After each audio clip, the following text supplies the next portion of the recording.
최근 한 달 동안 우리나라는 메르스라는 질병으로 인해서 큰 어려움을 겪었습니다. 그런데 전문가들의 이야기에 따르면 이 메르스는 독감의 한 종류이기 때문에 크게 두려워할 문제는 아니라고 이야기를 합니다. 그러나 실제로 현재 많은 국민들은 커다란 불안과 두려움 속에서 지내고 있습니다. 왜 이런 현상이 일어나는지 한번 고민을 해보았는데요. 표면적으로는 이 메르스가 전염되는 속도가 매우 빠르다는 것과 또 현재로서는 그것을 치료할 만한 백신이 없다는 점이 그런 이유가 될 수 있을 것 같습니다.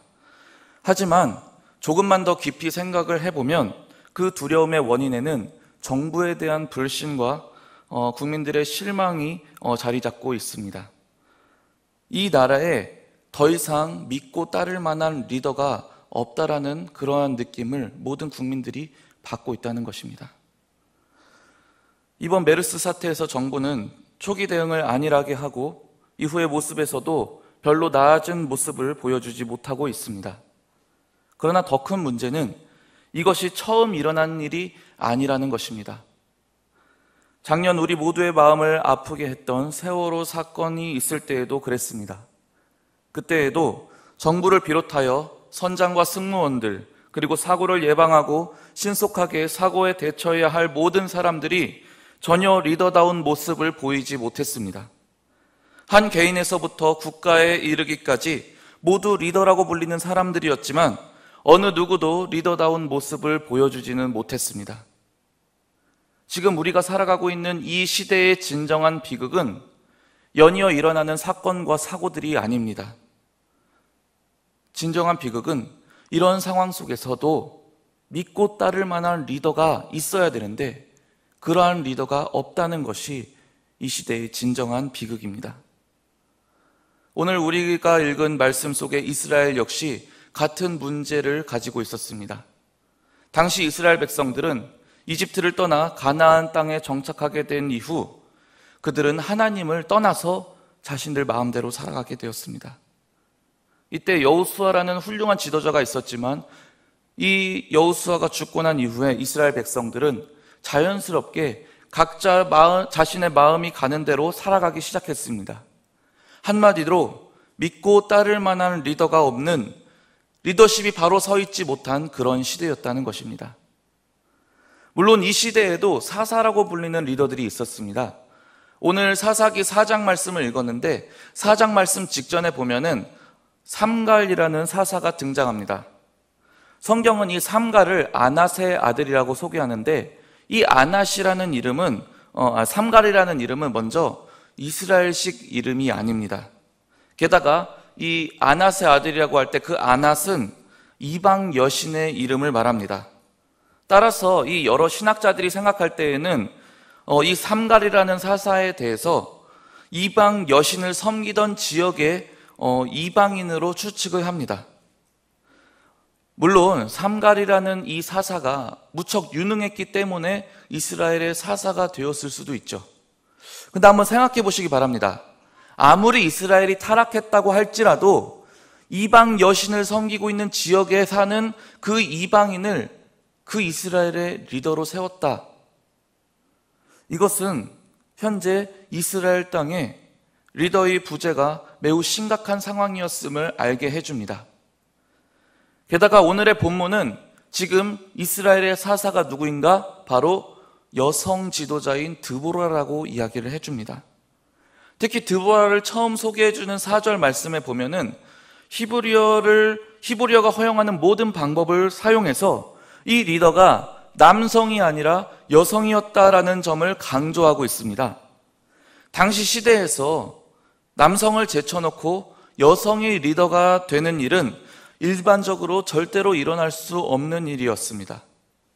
그러나 여성이었던 드보라는 일본적으로 남성이 감당하던 직분인 사사와 선지자라는 직책을 이미 감당하고 수행 중이었습니다.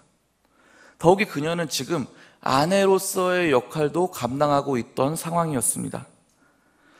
그러니까 한마디로 드보라는 지금 시대의 그 커리어 우먼들이 감당하는 일보다도 더 많은 일을 감당해야 했던 거예요. 전업주부로서의 일도 하면서 사사의 역할도 해야 했었고 그리고 지도자로서의 역할도 해야 했었고, 그리고 예언자로서, 선지자로서의 역할도 해야 했던 것입니다.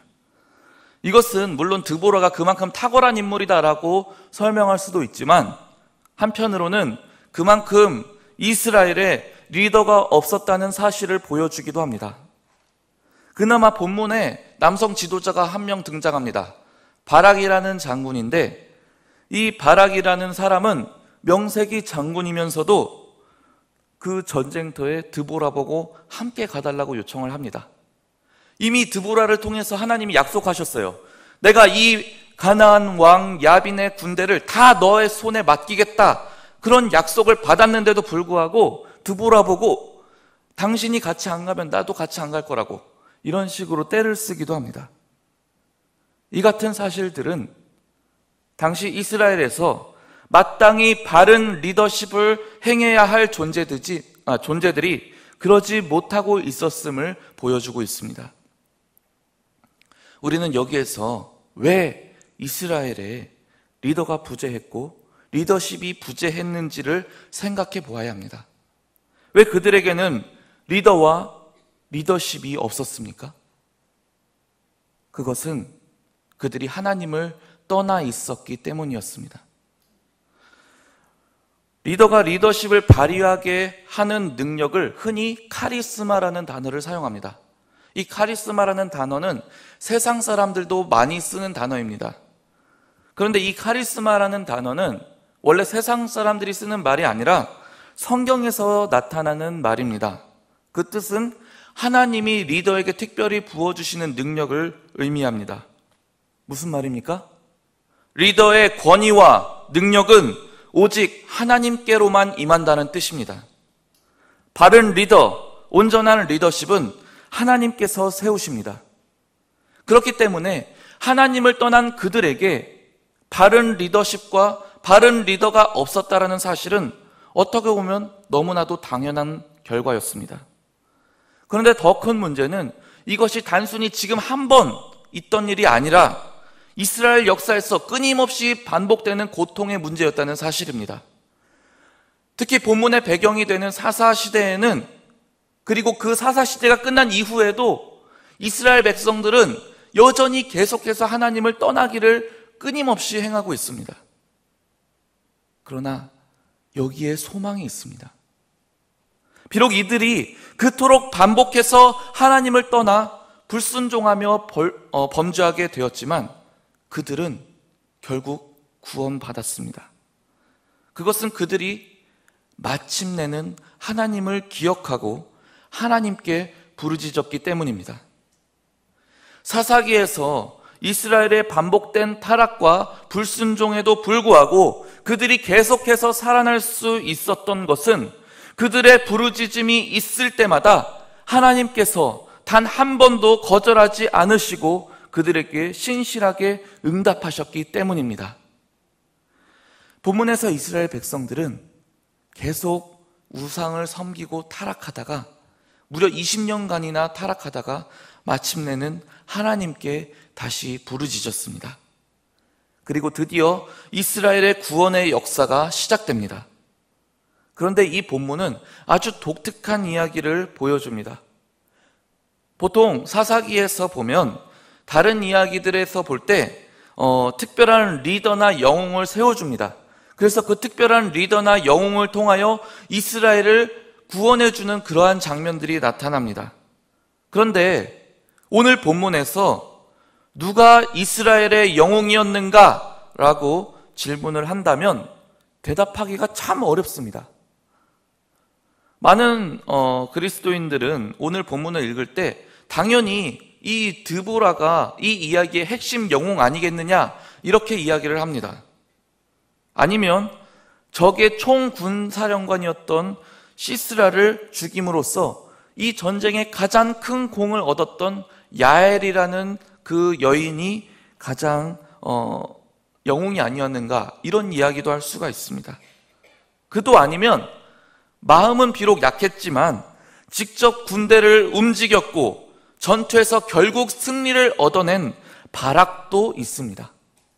그러나 이상하게도 오늘 성경의 저자는 사사기 4장부터 5장에 걸친 이 이야기에서 그 누구에게도 구원자라는 호칭을 붙이지 않고 있습니다. 여러 주석가들도 동일하게 이야기하는 것은 이 본문이 다른 사사들의 이야기들과는 달리 누가 진정한 영웅인지를 밝히지 않는다고 말합니다. 그런데 그럼 방금 말한 그 세 명은 그럼 어떻게 되는 것입니까? 분명히 세 명의 특출난 사람들이 나타나는데 이들이 다 영웅이 아니었다고 한다면 누가 영웅이라는 말입니까? 먼저 이 세 명을 잠깐 살펴보겠습니다. 첫 번째, 드보라는 말씀에 보면은 재판관으로서의 일도 성실히 감당하였을 뿐만 아니라 하나님의 말씀을 가지고 태어난 인물로 나옵니다. 바락과 함께 움직이면서 군사들의 용기도 북돋아주고 또 하나님께서 친히 이스라엘에게 주신 말씀을 잘 전달하는 역할도 감당합니다. 하지만 본래 사사라는 사람들은 이 사사기에서 보면은 특별히 전쟁 속에 뛰어들어서 그 이스라엘 사람들을 구원하는 임무를 직접적으로 수행하는 자들입니다. 드보라는 그런 점에서 볼 때 직접적인 군사 행동에는 참여하지 않고 그저 간접적으로만 그 역할을 감당한 것으로 성경에는 나옵니다. 또 드보라가 등장할 때 보면은 하나님이 다른 사사들을 부를 때처럼 아주 특별한 기적이나 이사나 직접 음성을 들려주시는 말씀, 이런 소명을 주시는 말씀이 등장하지를 않고 그냥 단순히 원래 있었던 사람이 사용되는 모습으로 나타납니다. 이것은 다른 사사들에 비해서 정통성이 결여되는 모습처럼 보일 수도 있습니다. 일반적인 예를 들어서 이제 나중에 기드온 같은 경우에는 기드온이 혼자서 숨어 있는데 하나님이 그 숨어 있는 기드온에게 나타나서 내가 너를 통해서 이스라엘을 구원하겠다. 그러니까 너는 두려워하지 말고 놀라지 말라. 이런 말씀을 직접 주시는데 드보라는 그런 말씀이 전혀 없어요. 그러니까 이 사사라는 정통성을 받기가 조금은 미흡한 그런 위치에 있습니다. 다음으로 바락은 당시 이스라엘의 장군이었습니다. 그래서 군사들을 실제로 소집도 했고 전쟁을 벌이기도 했습니다. 그는 실제로 이 전쟁을 직접 지휘하여서 전쟁을 승리로 이끌었습니다. 또 시스라가 죽었다라는 소식을 듣고 이 전쟁을 마지막으로 끝냈던, 이 전쟁을 종전시켰던 인물이기도 합니다. 그러나 그에게도 약점이 있습니다. 그는 하나님의 출전 명령이 있었음에도 불구하고 이 여성 지도자인 드보라 보고 굳이 같이 가달라고 떼를 쓰는 인물로 나옵니다. 무엇보다도 전쟁 영웅이라고 불리기에는 이 총사령관, 적의 총사령관이었던 시스라를 놓쳐버립니다. 그럼으로써 그는 이 전쟁의 가장 중요한 인물이었다라고 말하기 어려운 인물이 되어버립니다. 그렇다면 이 적의 총사령관이었던 시스라를 죽인 야엘이라는 여인이 있습니다. 야엘은 여인임에도 불구하고 전쟁의 핵심 인물인 시스라를 직접 죽입니다. 그럼으로써 가장 중요한 영광을 얻게 됩니다. 그러나 이 야엘에게도 문제가 있었습니다. 우선 그녀는 이스라엘 사람이 아니었습니다. 아까 처음 이야기했던 그 삼갈이라는 지도자처럼 그는 이스라엘 정통 출신이 아니었습니다. 또 야엘의 집은 이 적군이었던 시스라의 집과 화친의 조약을 맺은 상태입니다. 그런데 이 그녀는 화친의 조약을 먼저 깨뜨려 버리고서는 이스라엘 편에 붙은 겁니다. 그래서 배신하고 죽인 거예요. 비록 전쟁에서는 가장 큰 공을 세우기는 했지만 이러한 그녀가 과연 이스라엘의 진정한 영웅이냐라고 물을 때에 과연 이 여인이 진정한 영웅이라고 말하기 어려운 점을 알 수 있습니다. 20년이나 고통 속에 신음하던 이 이스라엘을 해방시킨 위대한 영웅이 누구인지, 이 엄청난 일을 해낸 지도자가 누구인지에 대해서 성경은 철저하게 침묵하고 있습니다.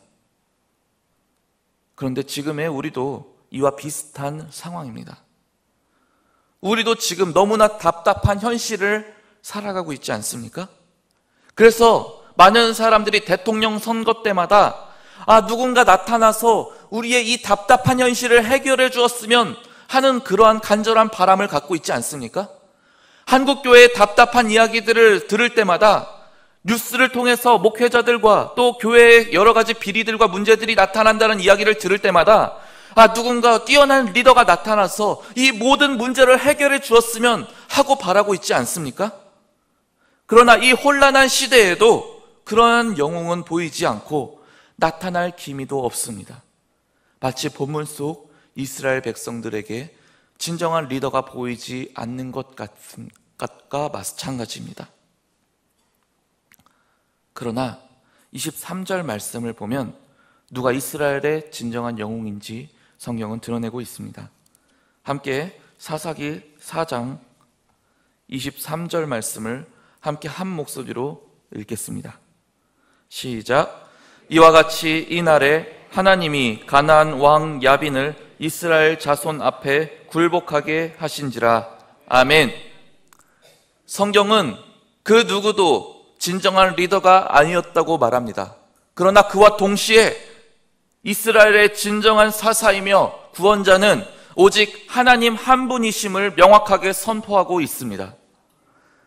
이 하나님이 누구십니까?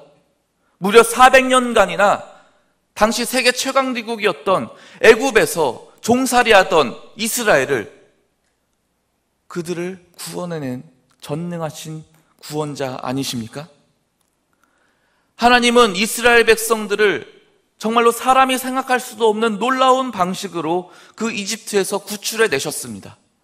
그뿐만이 아닙니다. 무려 40년간의 광야 생활 속에서도 역시 하늘의 창을 여셔서 그들에게 만나와 메추라기를 먹이시고 이 땅바닥에 있는 샘들을 터뜨리셔서 그들에게 마실 물을 먹이게 하셨고, 또 수많은 이방 나라들이 그들을 대적할 때에도 항상 그들과 함께 하셔서 그들을 그 모든 전쟁에서 이기게 하신 분 아니십니까? 그들 앞에 적군이 아무리 있을 때라도 정말로 오합지졸에 불과한, 군대도 제대로 갖추지 못한 이 이스라엘이 번번이 승리할 수 있었던 것은 오직 한 가지 이유, 그들에게 하나님이 함께 하셨기 때문이었습니다. 심지어 비록 그들이 하나님을 떠나 있을 때에도 하나님은 그들의 목소리에 귀를 기울이셨고, 그들이 하나님께 도와달라고 부르짖을 때에 하나님께서는 단 한 번도 그들을 외면하지 않으시고 그들을 구원하셨습니다. 그런 하나님께서 오늘 본문을 통해 어떠한 역사를 이루고 계십니까? 하나님께서는 또다시 하나님을 떠나 죄악과 타락의 길을 걷고 있던 그 이스라엘의 그 고통하는 소리를 들으시고 가나안 왕 야빈의 손에서 이스라엘을 다시 한번 구해내십니다. 마치 이집트에서 고통받던 이스라엘의 목소리를 들으셨듯이 하나님을 떠남으로 인해 고통받던 그들의 목소리를 또다시 들어주신 것입니다. 이스라엘을 구원하시기 위해서 모세와 또 아론을 세우셨던 것처럼 하나님께서는 오늘 이 순간에도 드보라, 바락, 야엘과 같은 또 다른 사람들을 세워주십니다. 그리고 애굽의 그 훌륭한 철병거 문화, 애굽의 그 강력한 힘의 근원이었던 병거들을 다 홍해로 쓸어버리셨던 것처럼 오늘 이 이스라엘을 괴롭혔던 이 가나안 왕의 가장 강력한 힘인 철병거 900대나 되는 그 엄청난 병력을 단 한 대도 남김없이 모조리 다 쓸어버리십니다. 그것은 단 한 명도 남지 않던 완전한 승리였습니다. 그럼으로써 이스라엘은 출애굽 때와 같은 동일한 놀라운 승리의 역사를 바로 오늘 이 순간에도 또 한 번 경험하게 됩니다. 모세는 홍해 앞에서 이렇게 백성들에게 이야기했습니다. 모세가 백성에게 이르되 너희는 두려워하지 말고 가만히 서서 여호와께서 오늘 너희를 위하여 행하시는 구원을 보라. 너희가 오늘 본 애굽 사람을 영원히 다시 보지 아니하리라. 여호와께서 너희를 위하여 싸우시리니 너희는 가만히 있을지니라. 아멘. 이 말씀처럼 이스라엘은 다시 한번 그들을 위하여 짐작할 수도 없는 방식으로 놀라운 구원의 역사를 이루시는 하나님을 직접 목격하고 경험하였습니다.